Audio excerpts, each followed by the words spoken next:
Hello, it's Kylie Bertucci, Stamping Up Demonstrator in Australia. Thank you so much for joining me today. And thank you also for all your wonderful comments on my blog lately. I've set myself a challenge to blog every day, and so far it's been going really well. I'm really enjoying the challenge and creating a bit more.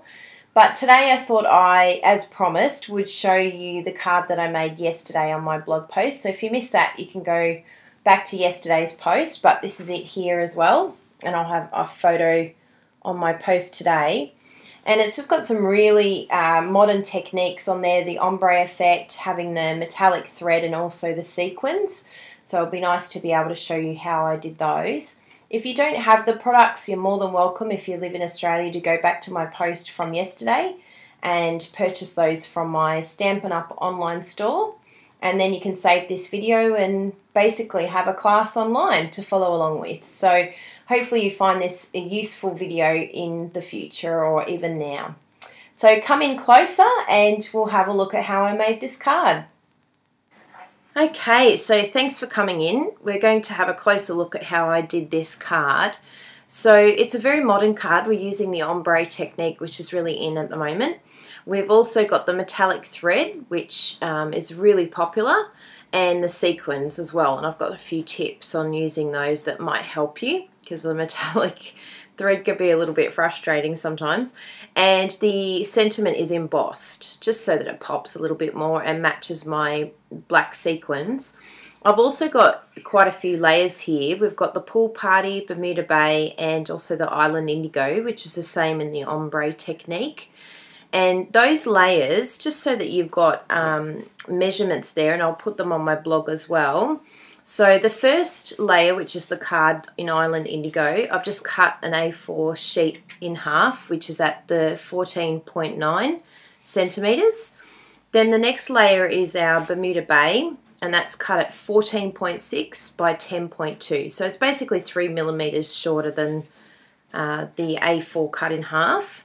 Then the next layer I did a little bit more, gave it a bit more room so that you can see here the Bermuda's really showing up, but the other layers are just really complementing the card as well and bringing the colours all in together. So that layer is 13.7 by 9.3, and all these measurements will be on my post as well. And we've also got this last layer, which is the top layer that we're now going to stamp, and that's at 9 by 13.4 centimetres. So let's go ahead and do the ombre effect. And I'll just show you how I've done that. I'll just wait for that to zoom in. Excellent. So the first thing that I like to do with ombre is start with lighter colours. I just find that it's a lot easier to work with, and then there's less cleaning too in between, which I really like. So first we're going to start with the Pool Party. So just ink that up. Now the best thing about the Dotty angle stamp set is the fact that it's polymer, so you can see right through it, and that helps you line everything up. I mean, the grid paper is great to be able to get a good gauge of measurement. Now you can do triangles down, triangles up. I mean, it's really up to you what you decide to do. And I've noticed that a lot of people who've seen my card already are very excited, and they're thinking about all the colour combinations that they could try. So that would be exciting to see. So that's the first layer. Super simple.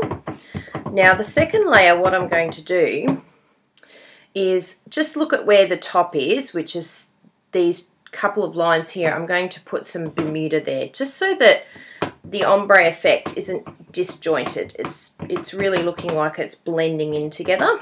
So you don't have to be too fussy with that. And we want to stamp that down. So again, you want to sort of, with your eye, just line up. And it's not too bad if you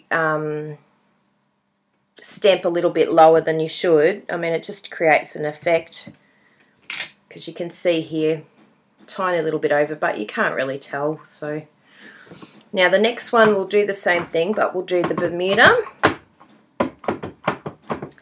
and then a little bit of the Island Indigo. Island Indigo is one of those colours that I absolutely adore, but I definitely don't use it enough. I sort of tend to grab Pacific Point, or I go to Night of Navy, and it's a beautiful colour. So take your time lining it up. And then the last one we're going to do is just a full island indigo. So you can see that beautiful effect, and it's really up to you how much you use of each colour. If you prefer more Bermuda, then you could start, you know, graduating the Bermuda here. So it's really up to you what your preference is. There we go. Okay. Sorry, I missed a little bit there, but that gives you the idea. Now, with the sequins and the metallic thread, I've got some tips there. So with the metallic thread, something that I found useful when wrapping this, and it's the same when you see people doing, you've probably seen it a little bit lately, where they do the wrapping and they do the circle. So the same principle you can use with this, and it's using the glue dots just to keep the ends in place and to give it, yeah, it's just more manageable. So all I'm going to do is stick a bit of a glue dot on the back here, and that's going to be my assistant hand today. So we just stick that end down. And what that does is just keep that in place so that then I can start wrapping. And it's the same when you finish. Now with this sort of thing, you've got to be careful that you're not bowing the paper. You're trying to keep it as straight as you possibly can, because yeah, I learnt the hard way, and I wound it too tightly, and so then it sort of buckled. And it was very difficult to stick down. It wasn't going to stick down straight, so I had to sort of undo it all. So you can see here, the way that I'm doing it is sort of, yeah, just one point here on this side, and then spreading it out on this side here. And then at the end, what I did was I actually gathered this bit here, just so that it was all in one spot. And then you can have that effect. I don't know if you can see it properly with the camera, but it's sort of like a fan. And then once you cut that, my scissors were here, but they've disappeared, so I'll just pull that. So you just, again, find that little glue dot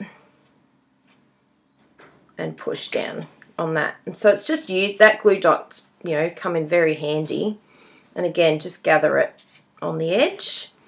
Now, with the sequins, what I find is a nice rule, and I put it on my blog post yesterday, that the Fibonacci sequence, sounds very technical, but it basically, if you look at flowers and most things in nature, things come in odd numbers. So for us to look at, it's actually a lot more appealing to look at something that's either in 3 or 1, and you can see on my card that I've done 5 sequins, and we've got 3 together and then 2 individual ones. I have seen someone break that rule. However, what I did notice, because I still liked it, and I thought, why do I still like it? And it's because they actually did 2, 2, and 2. So in the end, it became like 3, which is still odd. Anyway, it's just a little rule that I try and do, even when I'm using embellishments and things like that. Like if I'm using a butterfly, or either go 1 or 3, and or you could look at another element to add to it. It just has a nicer effect. So very simply with the sequins, all I do is just put a small little bit of glue, the multi-purpose glue. I have heard of some people using glue dots for the sequins, but I just found it really frustrating because they're not quite the right size, and it means a lot of fiddling. So I just use the multi-purpose glue and my little tweezers, and that makes life a lot easier. Nothing special. There we go. Just place them around. Now before I do the bottom section, I'll just show you how I did my sentiment. As I mentioned before, I did it using embossing. So the key to embossing, if you've got the little pillow, it just gets off any static because we don't want any extra powder being stuck there. And then I've got this sentiment from the new 10 of cards set, and I just eyeball it. I mean, it's probably not going to be perfect, but as close as we can get will be good. Take that off, and then we'll get the black powder. Now what I like to do is use the just a piece of paper underneath just to catch all the powder, and that means that you can use as much as you like. As you can see, I've done a big blob there. And it catches it all, and then you can put it all back. So just give it a bit of a flick. I always tend to do a little flick just to get off all the little bits that have caught on it. So before embossing, really good tip is to put that back in, because if you emboss over the top of your powder, you're going to end up embossing the powder that's on the paper here. So just tap that back in, create a little cylinder, and you'll get most of it back in. And put that aside. Lid on, of course, people, as Bruno would say to me.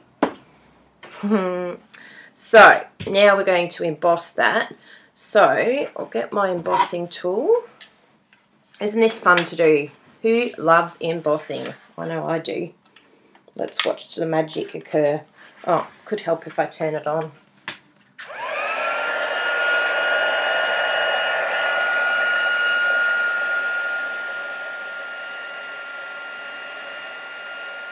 It's taking its little time here to heat up.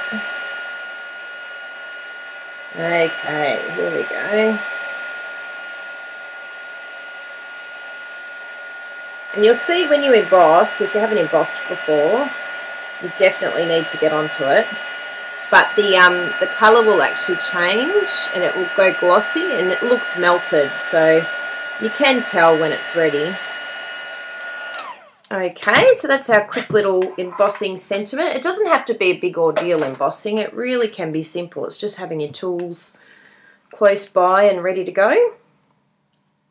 So again, we'll just do a couple of dots. See, this glue is like this because I didn't put the lid back on. So naughty. Brenna's always telling me to put things back where I got them. One day I will learn. So one thing I probably should have done, or what you can learn from my mistake, is making sure before you put the sequins on that you're at least sticking it down to this one. Yeah, just makes it a lot easier when the sequins are on. But I mean, it's not that difficult. You can just, because you've got a couple of millimeters, just make sure you don't go right to the edge with your glue. Just put that down.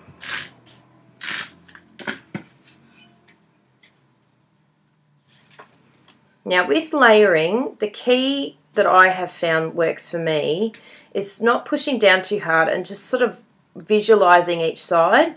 And usually you can tell if this side and this side, like if you're getting 3 sides that are right, more than likely this side's going to be right. So you just then push down once you've done that. Otherwise it just gives you some room for movement. So you haven't stuck it down, you're not having to rip it back up.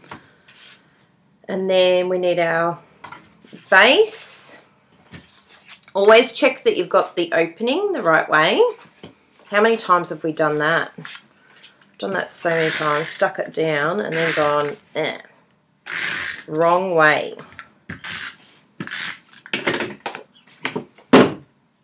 Okay, again, we're just going to look at both sides and then the third side. Yep, looking good. And then press. And then this one is, we've only got a centimetre movement, so we don't want to get too close to the edge. We don't want glue sticking out. And same thing here. You want to look at each 3 corners and then stick down. And there you have it, a great congratulations card. And of course the tin of cards have all sorts of different assortments of fonts that you could use. You could do the same thing and have all sorts of different sentiments and just do a whole heap of these cards. They're simple, they're quick, but they're really modern and effective. So I really hope you enjoyed that tutorial. Thank you very much for joining me today. I really appreciate you watching my video, and I love comments. I think most of you know that by now. So if you have any feedback for me, please let me know. If there's anything that you'd like to see in a tutorial or a card class, then please let me know as well. I hope you enjoyed learning how to do the ombre effect, and hopefully you'll use it with a whole different set of stamp sets, not just the dotty angles. And I'd love to see them. So I'll have plenty more videos coming up. If you liked my video today, feel free to subscribe so that you don't miss out on any others. And if you live in Australia, just click on my link to my blog and you'll be able to shop online for any of the products if you require them. Thanks again, everyone. We'll see you next time. Bye.